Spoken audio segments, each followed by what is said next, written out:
the first thing I want to look at is just what the land area looks like in the U.S. There are 2.3 billion acres of land in the United States. I don't know how that compares. It's less than Canada, about the same as Australia, Anthony, somewhere we're pretty close. Okay, some 60 million acres of that 2.3 billion are occupied by our cities and our towns. So that leaves a lot of area that is not occupied by individuals, businesses, et cetera. A lot of agricultural land, a lot of mining land, timber land, resource rich lands, et cetera. Looking at Philadelphia, this is the city outside. This is where I live, outside of Philadelphia, worked in Philadelphia almost all of my working life. And this is just one photograph of many typical parts of the Philadelphia city. There are about 40,000 parcels of land in Philadelphia that are identified as vacant. These lots represent a valuable but wasted resource for homes, for businesses, for recreation, and for public services. And all across the United States, nearly every city and town suffers from similar underutilization of its landed area. And of course, the ideas of Henry George, if implemented, we believe would strongly solve that problem. Every community also has a lot of diverse types of residential development, and that's influenced by multiple factors, as you would guess, with location, population size, the diversity of economic activity, and all the rules of development, zoning, setback requirements for buildings, whether or not underground parking is required, whether or not you permit surface parking. All of those elements come into play to determine what kind of development is going to occur, and often when it's going to occur, or if it occurs at all.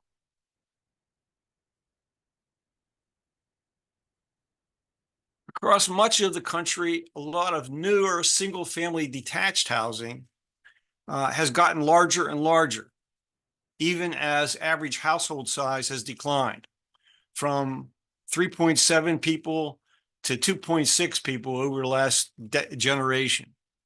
So here in the US, and I suspect most in your countries elsewhere as well, developers offer a lot more standard features in homes, but the homes are on smaller parcels of land, particularly when located in densely populated areas or in suburban communities that are fairly close to the urban center.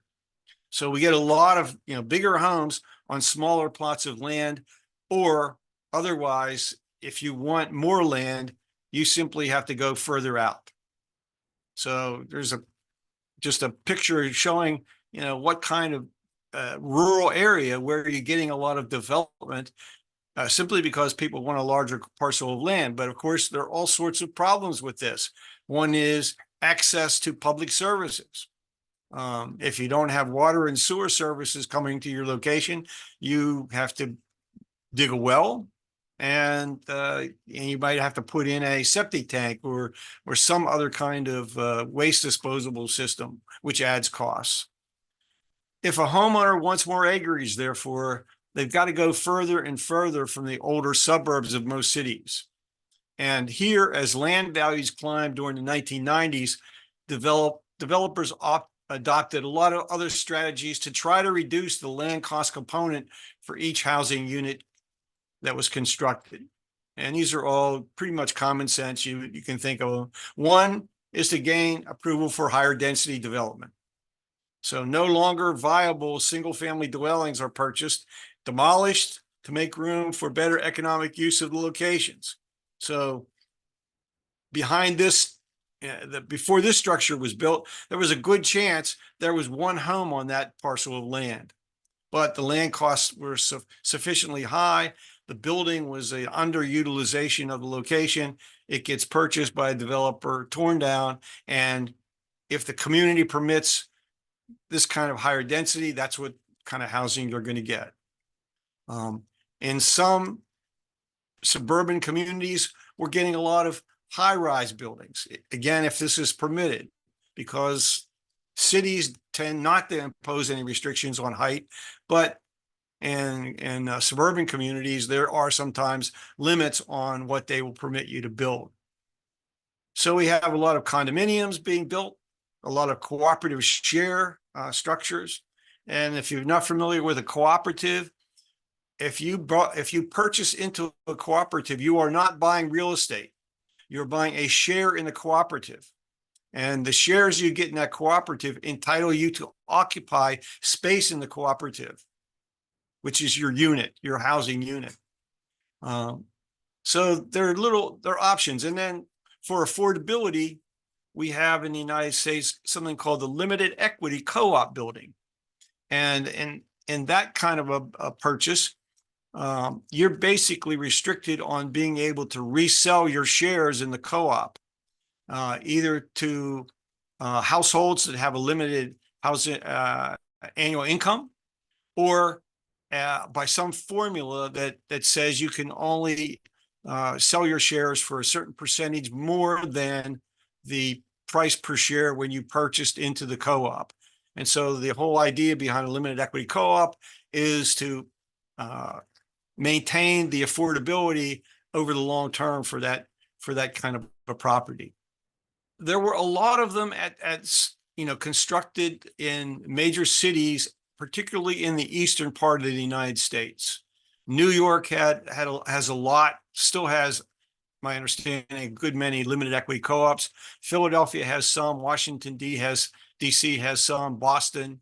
They're not so common as you get away from the East Coast, but it is a good option for maintaining housing affordability over the long term. There's just an example where we have the special case of many cities where the most expensive parts of the cities attract wealthy purchasers of second homes. One of the issues that every city faces, and particularly those cities that are older, is whether or not to preserve the architecture as historic. So, one of the ways we do that in the United States, even though, our buildings aren't as old as they are in London or other parts of Europe, is put restrictions on the ability of the owner to change the facade. You can gut the building from behind the front door all the way back to the back, but you have to leave the front of the building looking like it looked when it was built in 1830. So, that tends to keep a neighborhood more human scale, I guess. That's a term that a writer here in the United States used for one of his books, a man named Kirkpatrick Sale. And he talked about human scale and how the Manhattanization of cities eliminates a lot of that human scale. But, but many people, hundreds of millions of people, billions of people, find living in an urban environment just fine. And so with regard to this whole issue of the demand for properties by absentee owners, one market analyst observed this about Manhattan. He wrote, "The insatiable demand to acquire any parcel in Manhattan for development has been supported by worldwide attention from many different first-time purchasers from abroad." So we have that, that issue now. People, instead of coming to Manhattan and getting a hotel room, they just go into their high-rise condo and they have their own property available to them, if they have the sufficient wealth.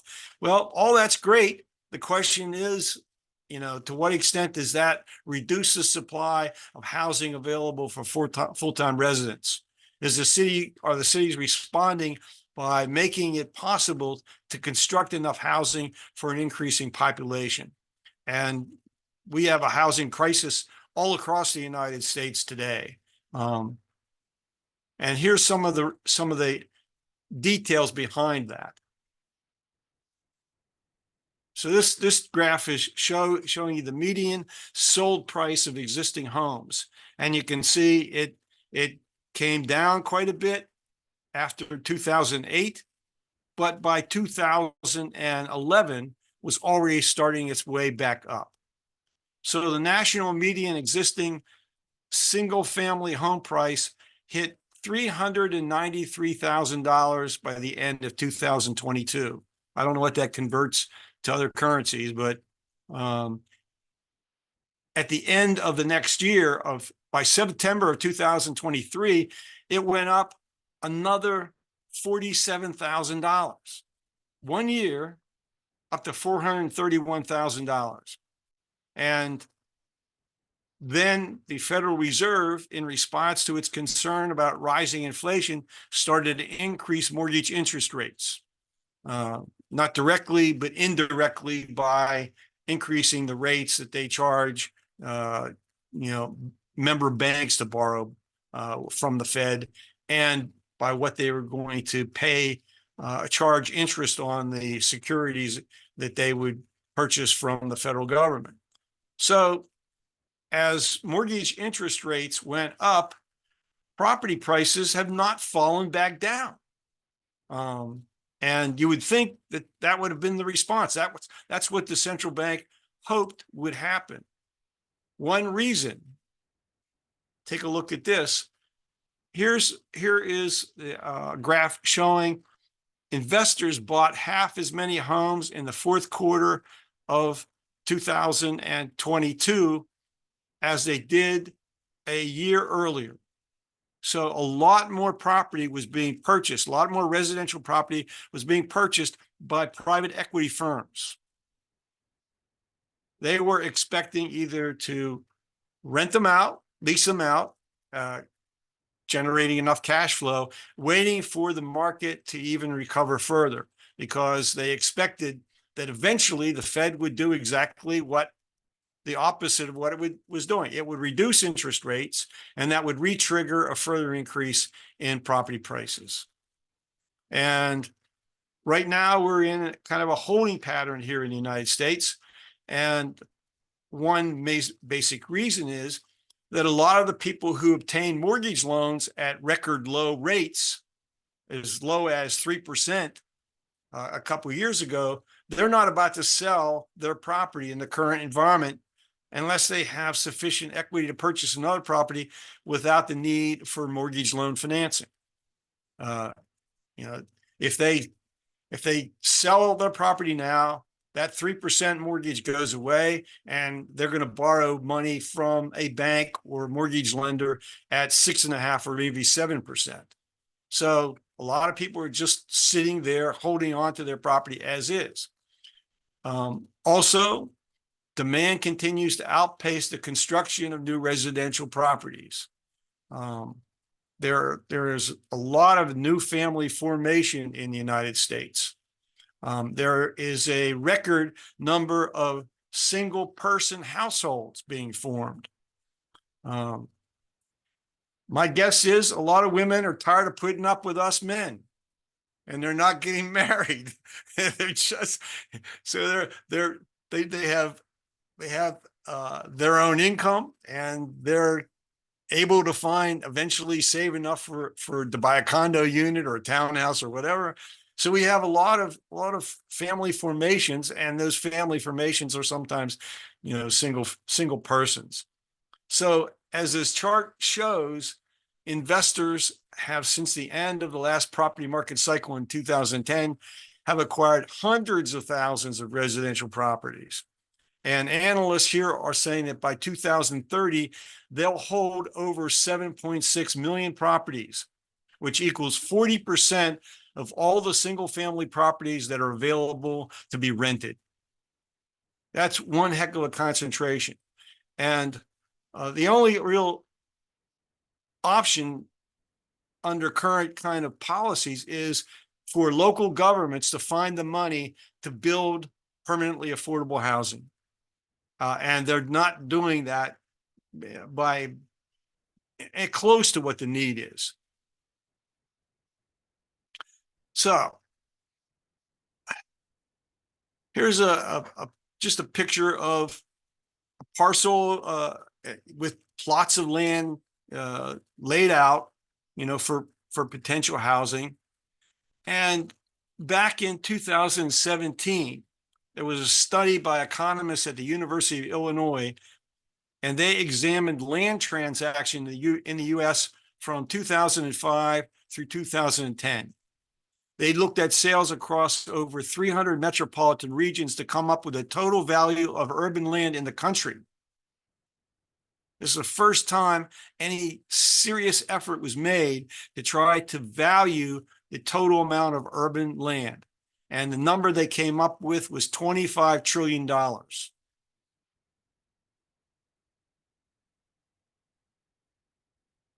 This chart comes from the National Association of Home Builders.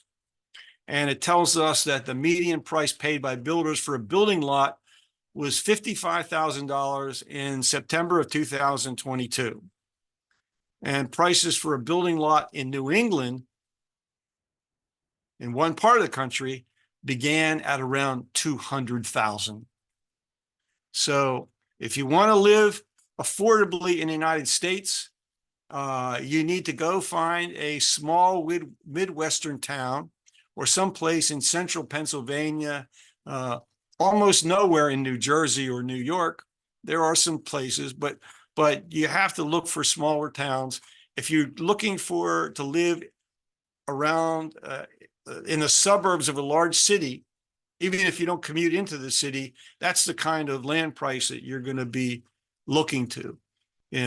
In basic economics, what happens in Arden happens everywhere to some degree, where something close to the full potential ground rent value is not publicly taken.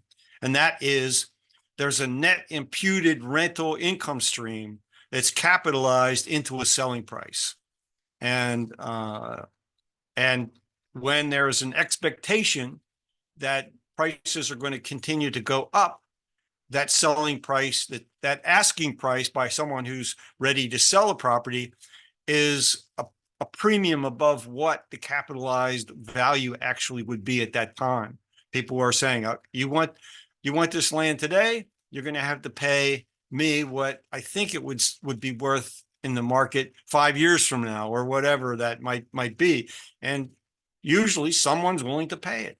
Getting back to these that's amazing numbers when you think about it, 200,000 or more for a building lot.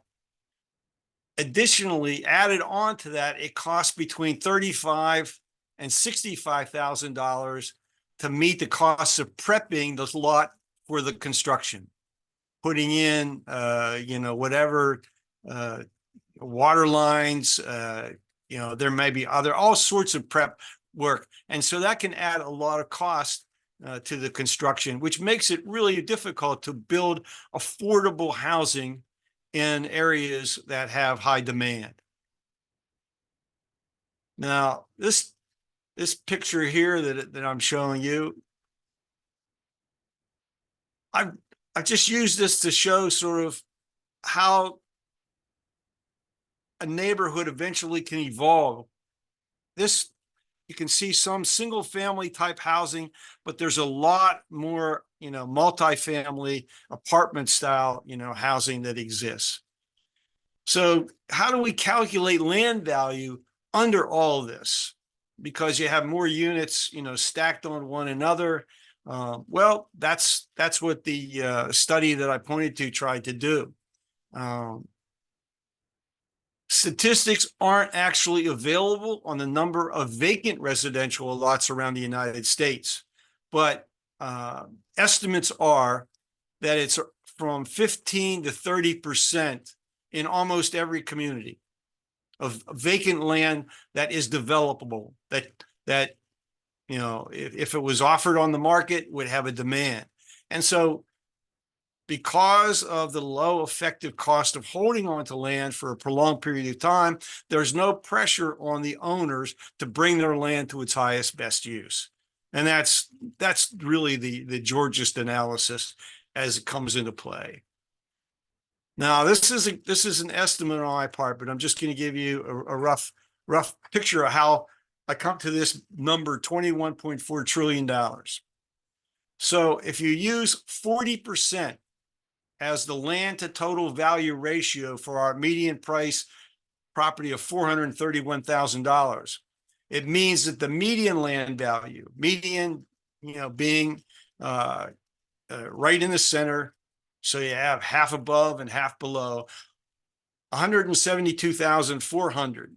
Multiply this figure by the number of households in the US, which I've done, and we get this $21.4 trillion as the value of the residential property in the United States, as of now, or as of last year when I did it anyway.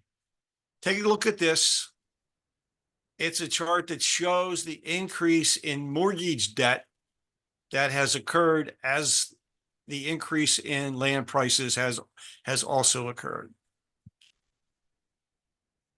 At the end of June of 2022, the total debt reached $11.4 trillion. The average loan balance that people owed to the bank or their mortgage company was $220,400. Now, that's a lot of money. I don't know, people of my generation would feel like, how can you look at that and, ever pay it off? But interest rates being as low as they have been, a lot of this debt is being amortized with each loan payment. After a certain period of time when you're paying off your mortgage loan, you start to see that the combination of rising property values, meaning land values, combined with the loan amortization, creates some home equity. And right now, it seems to be a median home equity about $185,000 per household. So in the United States, if you manage to be a owner of a residential property, your net worth is fairly considerable. It may be more than you're able to put aside from your income, toward a retirement plan. So it's one reason why there is such difficulty getting people to accept the idea that it is appropriate and fair and equitable to put a higher tax on land than is currently the case. It's a real difficult time with the education process, as Mike and I certainly know, and maybe some of you others know in your conversations with people, or if you try to, teach any of this stuff. As large as the aggregate value of residential property might seem, however, this value is small compared to the commercial land value in the financial districts of our cities. And just, think about it. In every one of our cities, the land value is calculated by the square foot. You go out a little bit further away from the central business district, and it begins to be calculated by the portion of an acre. And then when you get into the rural areas, you might be calculated, by the size of attractive land based on its, permitted use, that kind of thing. But in the cities, it's amazing how much people will have to pay for a square foot of land, which means, Michael, you couldn't have your house built in this neighborhood. It just wouldn't make any sense. And yet, I can tell you that as I walk down the streets of Philadelphia, right a few blocks from where the central city is, there are 2-story, 3-story residential buildings and many neighborhoods dominated by this type of housing unit. And some of it is protected for historic preservation reasons. And sometimes it's really strange to see a small, pretty much rundown building that's 2 or 3 stories high in between 2 high-rise office buildings. And we know the reason for that basically is that, that the the amount of tax being paid on that particular parcel of land is much lower than it ought to be. Anyway, the higher the land values become, the higher we tend to build to lessen the cost per square foot of the buildings we need for commerce and for residences. I forget what the exact, there is some maximum height that you can build a high-rise building. And after that height, the cost per square foot goes up because the type of construction necessary to go up above a certain level is much more robust, or it takes much more engineering to get that next level of height. So, a lot's going to depend on what the developer thinks they can eventually get from tenants as rents, as to how high you're going to build, even if the city says you can build as high as you want.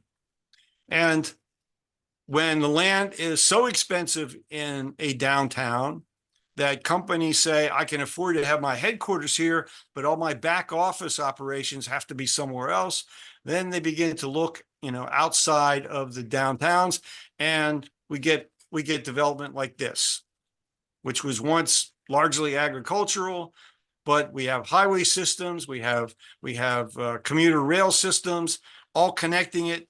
And one analyst, Joel Garreau, he came up with the term edge city. As far as I know, he's the originator of this, and this was the book he titled Edge City: Life on the New Frontier. And so we have these kinds of edge cities developing around almost all of our major cities around the world. The land was much cheaper. The transportation systems made them accessible, and you could bring the infrastructure there and basically start from scratch. You didn't have to worry about tearing down old dilapidated buildings in old neighborhoods. But one of the consequences, of course, is you can no longer grow food. So instead of your food being grown fairly locally and delivered to you over a short distance, now maybe your food has to come hundreds or even 1,000 miles or more in a refrigerated truck over highways that have all sorts of environmental issues with, consumption of fossil fuels and pollution of the air, et cetera. So there are all sorts of costs of sprawl that haven't been totally factored into the costs of this kind of building activity and regulation.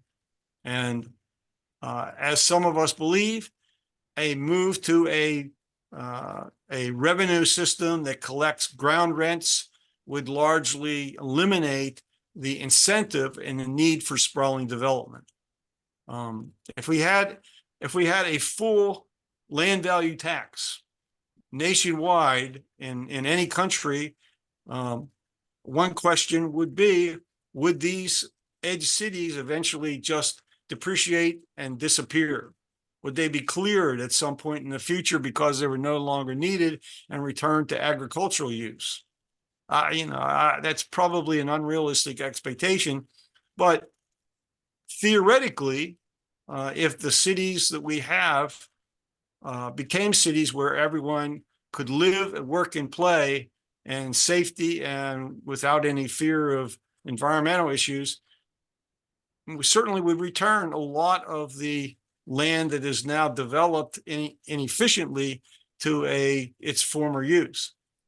It'd be great if we lived long enough to see that tested. I don't know. So what we know is that when the asking prices for land become too high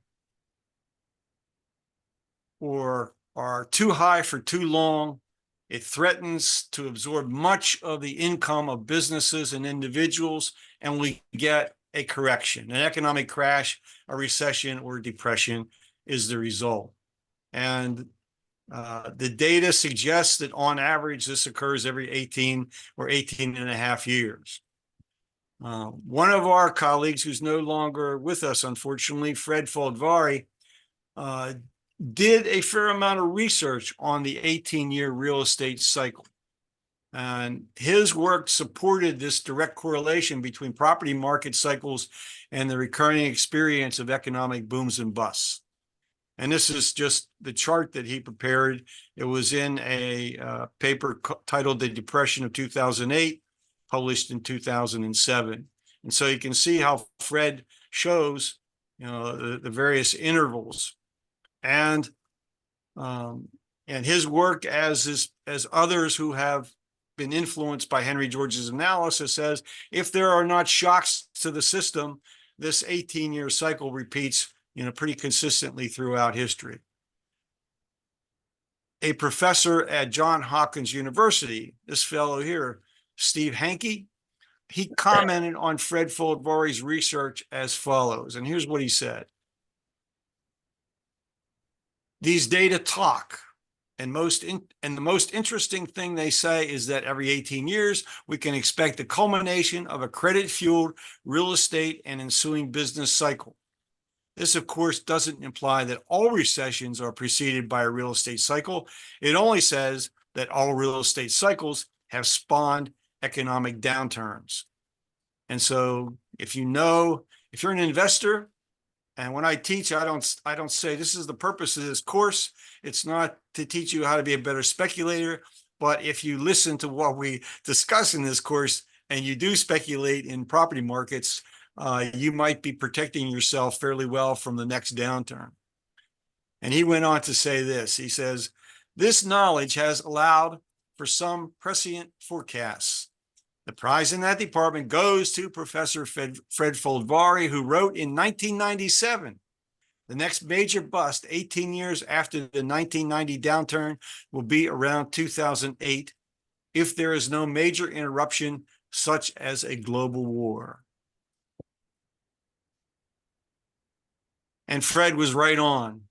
And I wish he was still with us to guide us through what's going to happen in 2026.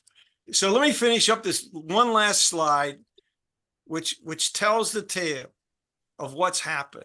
The crash occurs, and we get a reduction in the home ownership rate because we have a loss of homeowners, people who default on their mortgage loans.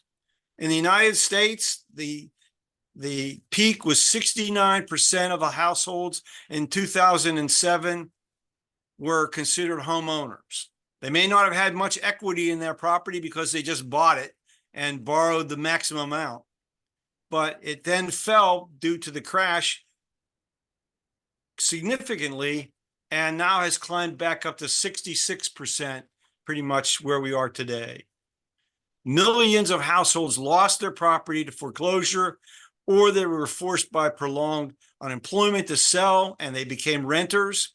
And those who couldn't afford an apartment and couldn't move in with relatives, well, we have tent cities surrounding all of our major cities in the United States. There's somewhat over 100 of them. This is whole communities of people, hundreds of people living in tents. They may be working and have jobs, but they cannot afford they cannot find an apartment or a house that they can afford to pay the rent on in order to live. And so we have this huge homelessness problem that's not going away. And in some cases, it's getting worse. And obviously, when people lose hope for the future, their behavior begins to deteriorate. And we get more spouse abuse, we get more suicides, we get more drug abuse, we get more alcoholism, and all of the negative social issues that affect us when these kinds of things happen. So this is where we are today.